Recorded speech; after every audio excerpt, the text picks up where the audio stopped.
ils vont forcément nous traiter d'arriérés. D'accord? Donc moi, qu'est-ce que j'ai fait?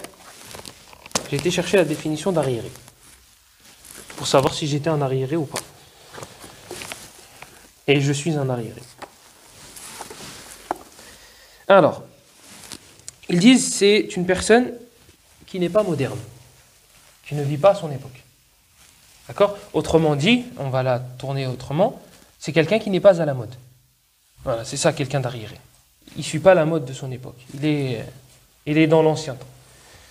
Alors, depuis toujours, parmi les façons de faire fuir les gens de la vérité, le fait de donner des appellations négatives. Regardez, dans le Coran. Et inversement.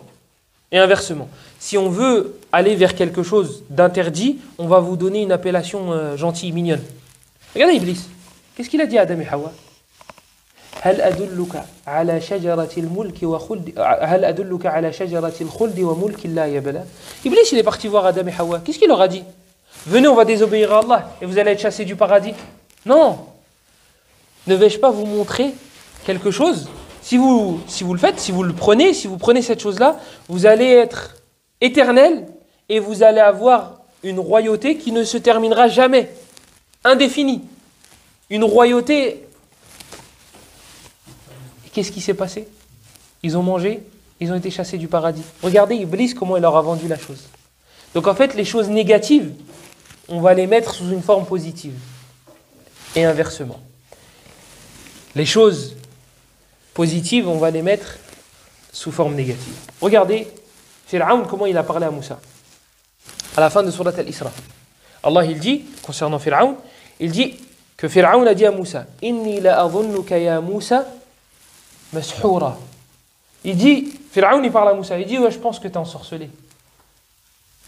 Ça, c'est pour faire fuir les gens. Comme ça, les gens vont dire, ensorcelé. Regarde, c'est comme aujourd'hui les musulmans. Qu'est-ce qu'on leur dit? T'aimes pas les gays? T'es homophobe. Le terme homophobe, il fait peur. Il fait peur, tu te dis non, moi je suis pas homophobe. Non, c'est grave homophobe. Donc du coup, t'aimes les gays, t'acceptes le... Oui, j'accepte. Voilà, c'est ça l'objectif. Non, moi j'aime pas cette chose-là, je ne veux pas la faire, je n'accepterai pas que mes enfants le fassent. Ça ne veut pas dire que je suis homophobe. Pourquoi cette appellation-là? Pour te faire fuir. Comme ça, tu dis non, je suis pas homophobe. Et en plus, si on revient à la définition d'homophobe, c'est pas du tout ça. Homophobe, il y a quoi à la fin? Exactement, il y a phobie. Phobe. Ça veut dire qu'on a peur des homos. On n'a pas peur des homos. On n'a pas peur des homos. C'est l'inverse. Ça, l'inverse pourrait être vrai.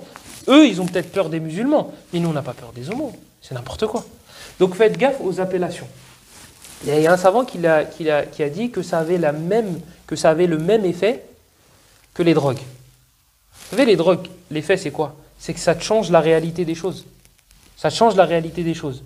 Tu vois, tu penses que tu peux conduire, que tu es en forme, etc., que tu peux freiner à temps, etc. Mais au final, non, tu peux pas. Eh bien, les appellations ont le même effet. Ils te changent la réalité. Dans Sunan Abi Daoud, selon Abu Musa al-Ash'ari, radiyallahu anhu, il dit, j'ai entendu le prophète, sallallahu alayhi wa sallam, dire « La yashrabanna nasun min ummati al-khamra yusammunaha bi ghayri ismiha » Des gens de ma communauté, le prophète, il dit, vont boire du vin, de l'alcool, des boissons enivrantes. Yusammunaha bi ghayri ismiha. Ils lui donneront une autre appellation. Apéritif. Ça, c'est pour que la pilule, elle passe. C'est pour que la pilule passe. Et, comme je vous ai dit, inversement, pour faire fuir les gens de la vérité, ils vont donner des appellations négatives et péjoratives. Qu'est-ce qu'ils ont dit concernant Moussa aussi? قالوا إن هذان لساحران يريدان أن يخرجاكم من أرضكم بسحرهما ويذهبا بطريقتكم المثلى. Comment ils ont décrit Moussa et Haroun? Ils ont dit ces deux-là, ce sont deux sorciers. Alors une fois, il a ensorcelé, et une fois, ce sont deux sorciers. Toi, tu vas entendre sorcier, tu vas dire A'udhu billah. Tu vas pas t'approcher. C'est l'objectif. C'est ça l'objectif. Au début de Surat Al-Baqarah, qu'est-ce qu'Allah nous dit concernant les hypocrites? وَإِذَا قِيلَ لَهُمْ لَا تُفْسِدُوا قَالُوا إِنَّمَا نَحْنُ مُصْلِحُونَ. Lorsque tu leur dis, ne se mets pas, aux hypocrites, ne se mets pas le désordre sur terre, qu'est-ce qu'ils vont te dire? C'est nous qui remettons de l'ordre sur terre. وَإِذَا قِيلَ لَهُمْ آمِنُوا كَمَا آمَنَ النَّاسِ قَالُوا أَنُؤْمِنُ كَمَا آمَنَ السُّفَهَاءُ. Et lorsqu'on leur dit, croyez comme les musulmans ont cru, comme les gens ont cru, ils répondent, est-ce qu'on va croire comme ont cru les imbéciles, les idiots? Ils sont en train de traiter d'idiots qui? Les croyants. Ce sont des appellations pour faire fuir. C'est encore une fois des appellations pour faire fuir. Imaginez-vous, vous avez de la viande, donc vous avez égorgé la bête, vous l'avez égorgée. Vous avez dit Bismillah. Vous êtes musulman, vous savez d'où provient cette bête, vous savez qu'elle est halal, etc. Allez, on va dire que c'est de l'agneau. Vous l'égorgez, vous la faites cuire, vous vous apprêtez à manger, et il y a quelqu'un qui vient et qui dit c'est du porc. Tu te dis c'est du porc ce qu'il y a dans ton assiette. Toi, c'est toi qui l'as égorgé. C'est toi qui as dit Bismillah. C'est toi qui es musulman. C'est ta bête à toi, tu la connais depuis longtemps. Est-ce que la chose que tu es en train de manger va se transformer en porc parce que lui l'a appelé ou l'a décrite comme étant du porc? Non. C'est l'appellation qui a changé. Moi, c'est de l'agneau. Moi, j'appelle ça de l'agneau. Lui, il appelle ça du porc. Est-ce que ça va transformer ma viande en porc? Non. L'appellation ne change rien. L'appellation ne change rien. Regardez, plus fort que ça. Des fois, Allah, il va enlever certaines appellations pour que tu acceptes la vérité, pour que les gens acceptent la vérité. Kuffar de Quraysh, ils n'acceptaient pas un des noms d'Allah. C'était lequel? Un nom d'Allah.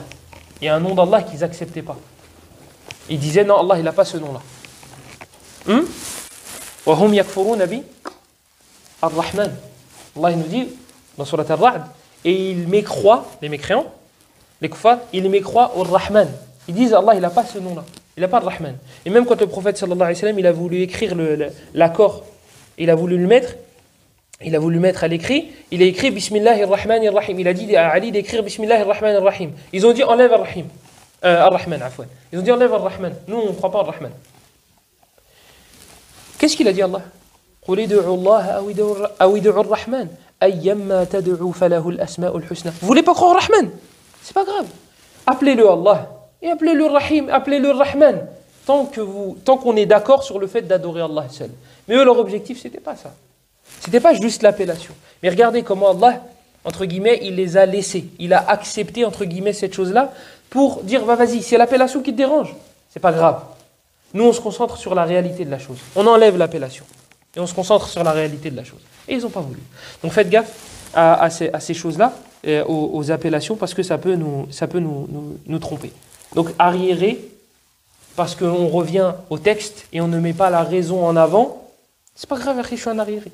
Je suis pas à la mode. Si être à la mode, c'est les femmes à barbe, c'est baisser son pantalon jusqu'à ce que Hachakoum on voit le caleçon, c'était un sous-vêtement. Normalement, de base, c'est en dessous les vêtements. Ben, c'est devenu le vêtement. C'est ça qu'on voit. Si la mode, c'est de Hachakoum de manger ses excréments, puisque maintenant c'est devenu une nouvelle mode, eh ben on est démodé, c'est pas grave. C'est pas grave, on est des arriérés. Ma'alish, c'est pas grave. Naftakhiru bihada, on sera fier d'être des arriérés. C'est pas grave. On ne suit et on ne suivra pas la mode. Et regardez, les gens qui adorent autre qu'Allah, qu'est-ce qu'ils disent? Ils adorent les pieux, etc. Et quand tu lui dis, il ne faut pas adorer les pieux, il faut adorer Allah, qu'est-ce qu'ils te disent? Tu manques de respect à nos pieux. Ah, t'as appelé ça manque de respect. T'as mis ce gros titre-là pour qu'on se dise, non, moi je manque pas de respect, lui c'était quelqu'un de pieux, c'est bon, je vais l'adorer. Voilà. T'as mis une appellation pour faire peur, pour que les gens se disent, non, moi je fais pas ça. Ben, c'est bon, il faut faire quoi pour le respecter? L'adorer. C'est bon, je l'adore. Non. Unzuru ila al-haqa'iq, la ila al-musammayat. Regardez dans la réalité des choses. Pas les appellations, pas les noms. Les noms, c'est trompeur. Et d'ailleurs, c'est un nom en français. J'ai trouvé dans un livre. Je regarde s'il y a quelque chose d'autre que je devais vous dire.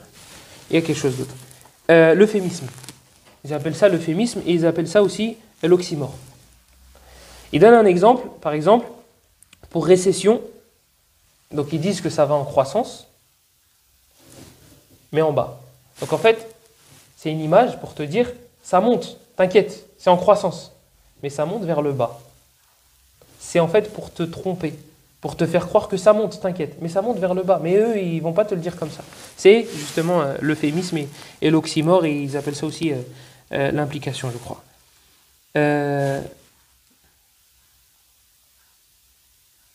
Non, c'est bon. Le dernier point qui prouve que la raison ne peut pas passer avant les textes, que la raison ne peut pas se mettre devant les textes, lil malik an yatasarrafa fi mulkihi kayfa ma sha. Le roi, il a le droit de se comporter avec ses disciples comme il le désire sans qu'on le questionne. Qu'est-ce que ça veut dire? À quoi on fait allusion? À Allah. Allah subhanahu wa ta'ala, c'est lui le roi. S'il dit, j'ordonne telle chose, et j'ordonne telle chose, et j'ordonne telle chose. Quelqu'un vient et dit, moi c'est pas logique. Mais attends, n'est-ce pas logique qu'un roi fasse ce qu'il veut avec ce qui lui appartient? Si, alors Allah il peut faire ce qu'il veut. Le roi a le droit de faire ce qu'il veut avec ses disciples. Imaginez-vous, vous achetez quelque chose, vous créez quelque chose, vous assemblez des choses. Et quelqu'un vient, il rentre, il dit, non, ce truc-là, tu fais pas telle chose et telle chose et telle chose avec. Tu vas dire, mais attends, mais c'est à moi. Je fais ce que je veux avec. C'est ma chose, ça m'appartient. Tu dis non, non, non. Il te dit non, non, non, tu fais ça et tu fais ça. Tu dis non, je fais et tu ne me questionneras pas dessus. Parce que je fais ce que je veux. Parce que cette chose-là m'appartient. Allah subhanahu wa ta'ala, walillahi al-mathalul a'la, toute chose lui appartient.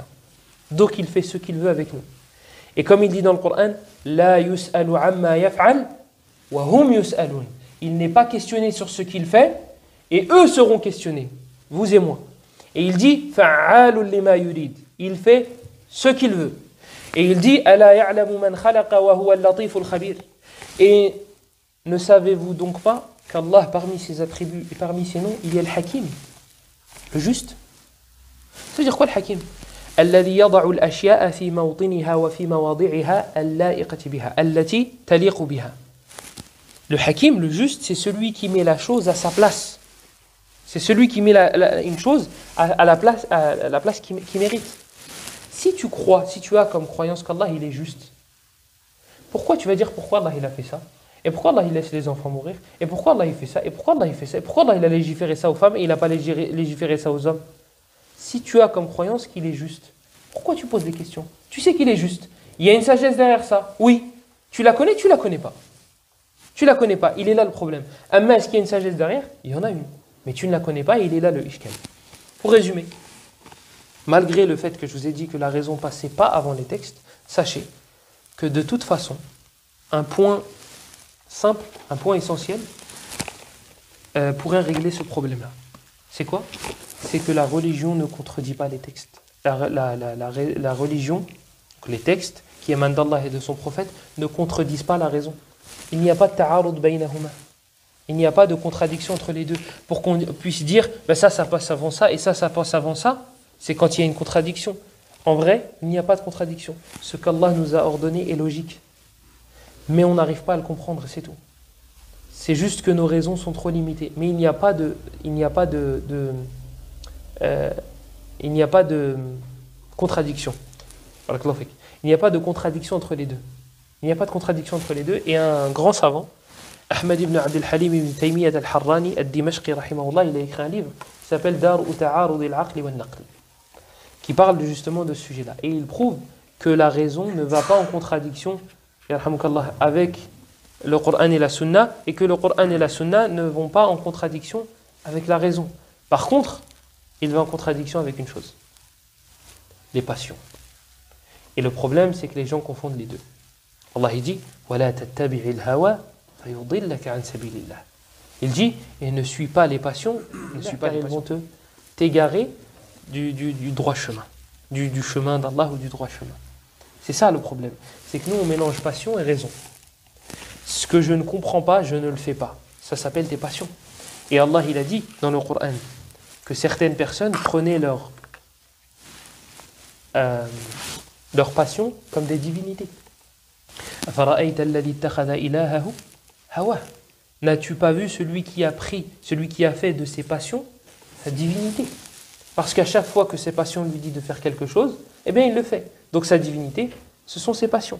Et le prophète sallallahu alayhi wa sallam, qu'est-ce qu'il nous dit dans le hadith rapporté par l'imam Muslim, selon l'Abbas radiyallahu anhu, l'oncle du prophète sallallahu alayhi wa sallam. Il dit ذاق طعم الإيمان من رضي بالله ربا وبالإسلام دينا وبمحمد رسولا صلى الله عليه وسلم. Il dit à goûter la saveur de la foi celui qui est satisfait d'Allah comme Seigneur. Comment tu remets Allah en question sur chaque chose qu'il t'ordonne? Tu es satisfait d'Allah comme Seigneur. Et à goûter à la ذاق طعم الإيمان, à goûter à la foi, Comment je l'ai traduit? À la saveur. À la saveur de la foi, celui qui a accepté Allah, celui qui est satisfait d'Allah comme Seigneur, Man radiya billahi rabban wa bil islami dinan, et de l'islam comme religion et de Muhammad comme envoyé. Sallallahu alayhi wa sallam. Voilà comment résumer l'histoire de la raison. Et comme je vous ai dit, j'ai voulu m'étaler sur ce sujet-là parce que 90% des sectes qui s'affilient à l'islam sont sortis à cause de ça.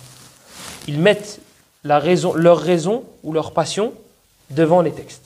Et donc du coup, ça on n'accepte pas, ça on n'accepte pas, ça on n'accepte pas. Et après, moi j'ai jamais, depuis qu'Allah m'a mis sur terre, je n'ai jamais entendu une fourmi parler. Jamais. Jamais de ma vie. Est-ce que pour autant je vais dire les fourmis elles ne parlent pas? Allah il m'a dit qu'elles parlaient. C'est lui qui me l'a dit. C'est même pas qu'elle a parlé, c'est qu'en plus elle est partie voir les autres fourmis, elle leur a dit attention, Sulayman il va vous écraser. Subhanallah al-azim.